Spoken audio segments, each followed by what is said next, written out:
Ve şimdi bu kütüphanede Hüseyin'imize bir şiir okuyacak. Yazın burada arkadaşlar çok güzel kafeler var. Böyle derenin içine masa sandalyesini atıyorlar. Yemeğinizi şu dere kenarında yiyebiliyorsunuz. Güzel bir çocuk kütüphanesi de var. Eğer açıksa oraya da uğrarız şimdi. Çoğu Amerikan yapımı. Bu Alman markası olarak geçiyor. Japon da var. Bir tane de İsveç var. Burası hem Osmanlı hem de Rumların bir arada yaşadığı bir köymüş. Rum köyü diye edebiliriz. Atatürk de Bursa'ya ziyaretinde bir köşkü kullanmış. Bunlar Tataristan'a ait kuklalar. Burası İtalyan kuklaları. Geçmişte tiyatrocu, sihirbaz, illüzyonistlik gösterileri yapan kişilerin aynı zamanda da Karagöz eserlerini görüyoruz. Yani onlara hayat verdiği. Evet sevgili dostlar, yepyeni bir videodan hepinize merhaba. Merhaba arkadaşlar. Bugün neredeyiz Berna? Bugün Hacivat Karagöz Müzesi'ndeyiz. Bursa'nın sembollerinden biri olan. Ara tatil olduğu için çocuklarla birlikte bu müzeyi ziyaret etmek istedik. Bugün kısa bir vlogumuz olacak. Yani kısa olacağını umuyoruz. Biz spontane geziyoruz bugün. Tek planımız buraya gelmekti. Buradan sonra yapacaklarımızı bilmiyoruz. Bakalım videoda görüşürüz. Görüşürüz. Hadi çocuklar, nereye gidiyoruz? Hacivat Karagöz Müzesi'ne. Hem perde gösterisi izleyeceğiz hem de içerisini ziyaret edip bir Hacivat Karagöz tarihini hep birlikte öğrenelim.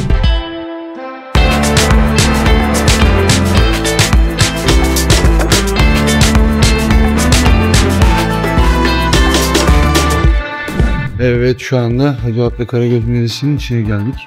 Şu şekilde bir sürü kuklalar var. Hayır, ben Hacivat. Hadi Poyrazoğlu'nun kukla gösterisinde kullandığı kuklaları burada sergilemişler. Hacivat'la Karagöz'ü nasıl ayırt edebiliyoruz birbirinden? Çok benziyorlar normalde. Ne yapıyorsun? Çarpma. Hayır, Karagöz'ün gözleri sürmeli çünkü o yüzden.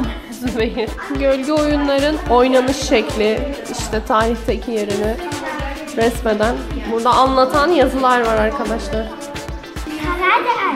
Hacivat, sen niye kapıyı açmıyorsun? Ya ben işim vardı dışarıda, o yüzden kapıyı açamıyordum. Hatice amca, bundan sonra hürürü diye çağırtan tavukları. Sen de ağzına tapan, tamam mı şu şarkı? Tamam, hadi anlaştık. Oy. Evet, Hacivat Karagöz'ün gösterisini izlediniz şu anda. Arkadaşlar, biletler online olarak internet üzerinden alınıyormuş. Berna Hanım bu kısmı atlamış. O sebeple sadece müze kısmını gezeceğiz şu anda. Müze kısmını gezip buradan çıkacağız. Bu şekilde Çini sanatına da işlemişler Hacivat'la Karagöz'ü. Burada gölge oyunlarının tasvir edilmiş şekli var. Arkaya ışık yansıtmışlar. Bu müzede hayali adı verilen Karagöz ve Hacivat'a seslendirme ve onu oynatma konusunda yardımcı olan kişilere hayali deniyormuş. Biz de bunu yeni öğrendik. Burada da geçmişte tiyatrocu, sihirbaz, illüzyonistlik gösterileri yapan kişilerin aynı zamanda da Karagöz eserlerini görüyoruz. Yani onlara hayat verdiği buradaki eserlerini görüyoruz. Hepsi ayrı ayrı motiflendirilmiş. Kendileri tarafından yapılmış ve kendileri tarafından perdelenmiş eserler bunlar. Mustafa Mutlu gibi, Metin Ant gibi, Orhan Kurt gibi birçok ünlü, yani bu camiada ünlü isimlerden insanlar ve bu müzede de sergileniyorlar kendileri. Kukla gösterisi yapmış önemli sanatçıların bağışladığı burada perde oyunlarında kullandığı malzemeler de var arkadaşlar. Osmanlıca yazılar daha çok var. Çünkü bunun tarihi Osmanlı dönemine dayanıyor. Bu şekilde belgelerle anlatım yapmışlar müze içerisinde. Bu perde oyunlarını sadece Türkiye'de değil, dünyada birçok yerde oynatmış bulunan sanatçılar var bu oda içerisinde. Ve aynı zamanda kukla gösterisinde kullanılan klarnet, lavta, tef gibi müzik aletlerini de burada sergiliyorlar. Bir de arkadaşlar dipnot olarak geçeyim. Bu Hacivat ve Karagöz'ü seslendiren ve oynatan kişilere hayali dendiğini söylemiştim sizlere. Onun yanındaki yardımcı ses ve oyunculara da yardak ya da çırak adı veriliyormuş. Bu da çok ilgimi çekmişti. Bu bilgiyi de vermek istedim sizlere. Evet. Şimdi kukla bölümüne geçebiliriz. Burada da çeşitli sanatçıların kullandığı kuklalar var. Dünyadaki kukla oyunlarında kullanılan uluslararası kuklaları da burada sergilemişler. Bunlar Tataristan'a ait kuklalar. Burası İtalyan kuklaları. Bakalım şimdi buraya geçelim. Burası Çekya Cumhuriyeti'ne ait kuklalar. Bu şekilde. Bu Polonya. Çok şık bir kukla. Azerbaycan, Özbekistan. Evet. Tataristan var yukarıda. Onun üstünde yine Azerbaycan. Çok büyük kuklalar bunlar aslında ama kameraya boyut olarak nasıl yansır onu bilmiyorum. Rusya var, Özbekistan var yine. Nasıl yapıyor? Nasıl yapıyor bu bloklar? Çok korkunç. Böyle yapmış bak. Öyle mi Kızgın, yapmış bloklar? evet kızgın ve sinirli. Firavun gibi. Firavun'a Endonezya, çok benzemiyor. Endonezya kuklası. Bunlar aslında kültürleri anlatan hem görünüş olarak hem kıyafetiyle dünyadaki kültürleri yansıtmış kuklaları, kuklacılar. Kıyafetinden tırnağına kadar, saçına kadar. Bursa'da bulunan Karagöz Müzesi, Türk gölge oyunu geleneğini yaşatmak ve gelecek nesillere aktarmak amacıyla 2007 yılında Bursa Büyükşehir Belediyesi tarafından kurulmuş. Müze, Çekirge Caddesi üzerinde Karagöz ve Hacivat anıtının tam karşısında yer almakta. Müze binası 30 yıl boyunca trafo binası olarak kullanılmış. 1997 yılında Karagöz Evi olarak düzenlenmiş ve 2007 yılında yeniden yapılandırılarak Türkiye'nin ilk ve tek Karagöz Müzesi'ne dönüştürülmüştür. Müze, Karagöz ve Hacivat'ın tarihçesini anlatan panolar, geleneksel gölge oyunu tasvirleri ve farklı ülkelerden kuklaların sergilendiği galerilere sahiptir. Ayrıca çocuklar için tasvir yapım atölyeleri ve gösteri salonu bulunmaktadır. Müze pazartesi günleri hariç haftanın her günü 9 ila 17:30 saatleri arasında ziyarete açıktır.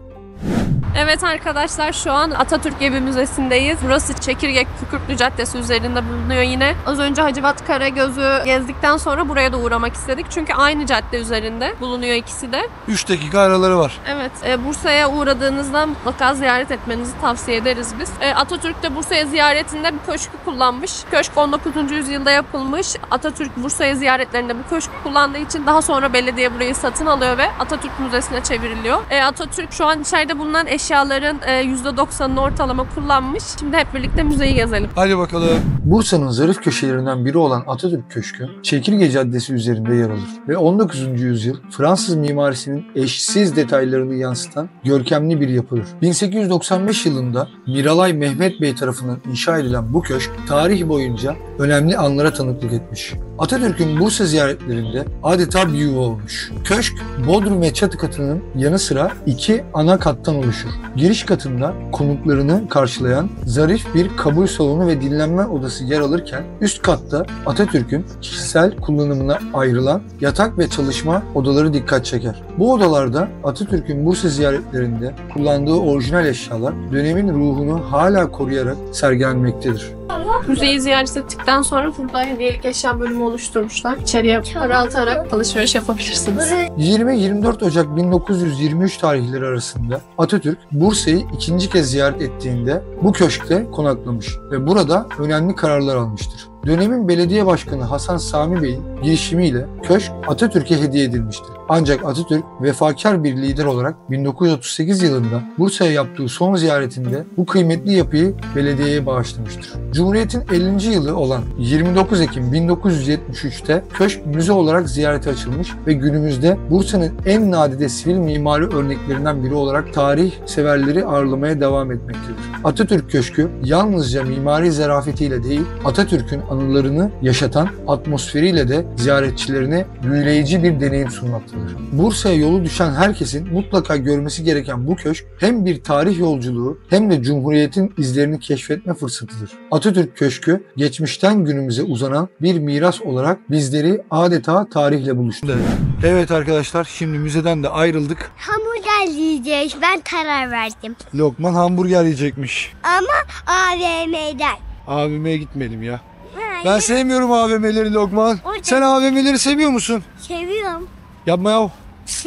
Evet sevgili dostlar, şimdi Misköy'üne geldik. Berna Hanım size biraz tarihinden bahsetsin. Burası yine Bursa'da bulunan tarihi köylerden bir köy. Eski Rum köyleri de diyebilir miyiz Berna? Evet. Yerleşimi yine macir çoğunlukta olan bir köy. Evet. Burası da Bursalıların yoğunlukta geldiği bir bölge. Özellikle yazın. Çünkü Misi köyün içinden bir Misi deresi akıyor. Onun çevresinde çeşitli çay bahçeleri, restoranlar var. Derenin içerisinde masa sandalye falan kuruyorlar. Yazın bu şekilde oturup serinlemek amacıyla gelen çok fazla kişi oluyor. Hem Misi yine söylediğimiz gibi tarihi bir köy olduğu için turistlerin de yoğunlukta olarak geldiği bir bölge. Küçük, tatlı, şirin bir köy. İçerisinden söylediğimiz gibi dere akıyor. Burada güzel bir çocuk kütüphanesi de var. Eğer açıksa oraya da uğrarız şimdi. Şimdi köyü hep birlikte gezelim. Hadi bakalım.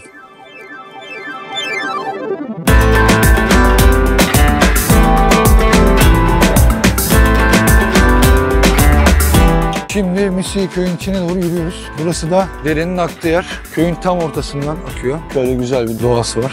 Sonbahar manzaraları. Yazın burada arkadaşlar çok güzel kafeler var. Böyle derenin içine masa sandalyesini atıyorlar.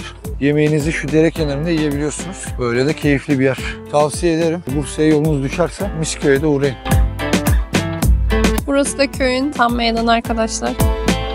Şöyle bir 360 derecelik açı alayım sizin için. Burası tabii artık köylükten daha çok çıkmış. Sürekli insanların ziyaret ettiği bir yere dönüşmüş. Ne istiyorsun?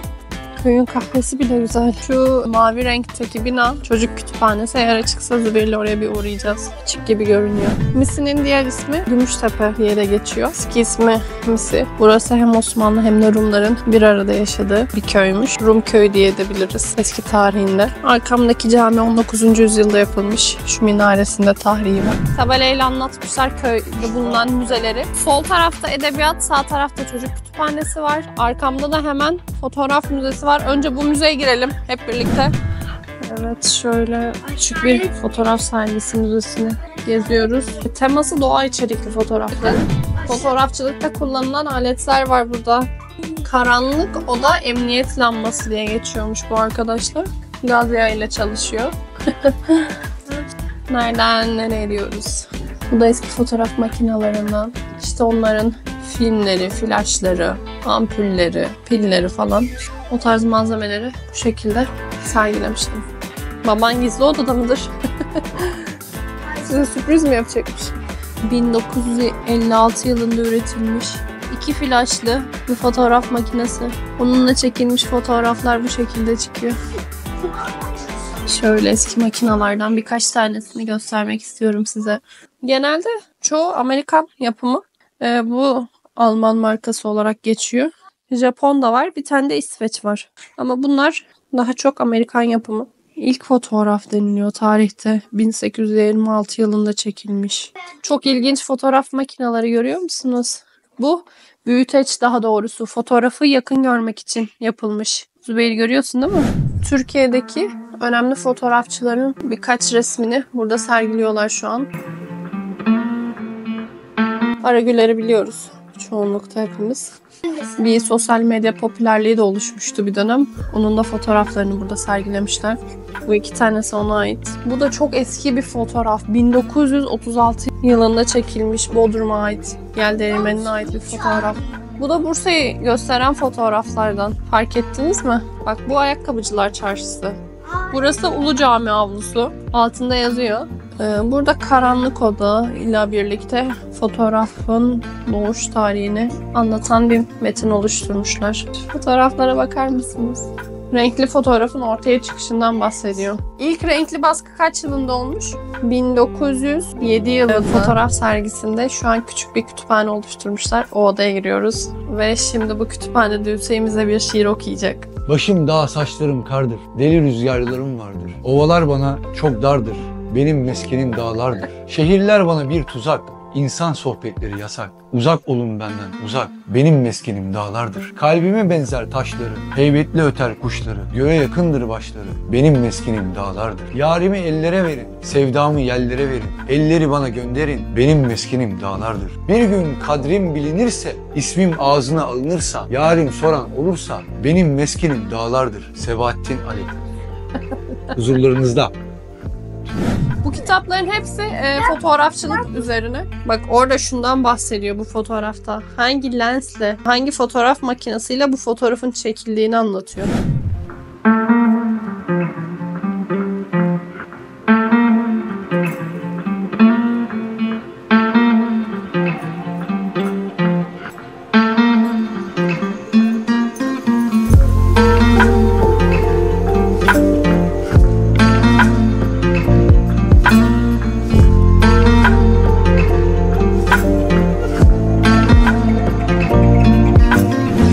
Burada biraz sessiz konuşuyoruz. Ama şu an kimse olmadığı için normal bir sesle konuşabiliriz. Bir sürü kitap var, gördün mü? Çok güzel bir atmosfer ortam oluşturmuş. Hem çalışma alanları var, hem kitap okuma bölümü var. O bir seri zaten Zübeyir. Bu bölüm neymiş? İngiliz edebiyatı bölümü diyor. Hepsi farklı. Şöyle bir oda da var çocuklar için. Çok güzel yapılmış. Çok güzel düşünülmüş. İnceleyebilirsin kitapları Zübeyir. Hepsi bölümüne, alanına göre yazıyor bak. Burası masal bölümü, masal serisi. Şöyle köyün meydanını da buradan görebiliyoruz. Çok güzel bir alan oluşturmuşlar çocuklar için. Zübeyir, bu resmi gördün mü? Burada da yetişkinler için dergi ve gazete alanı var. Burada oturup dergimizi, gazetemizi okuyabilirsiniz.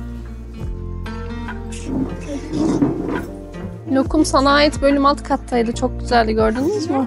Arkadaşlar durun, bakın. Bitirmeden önce bir şey göstereceğim. Bam! Çok iyi.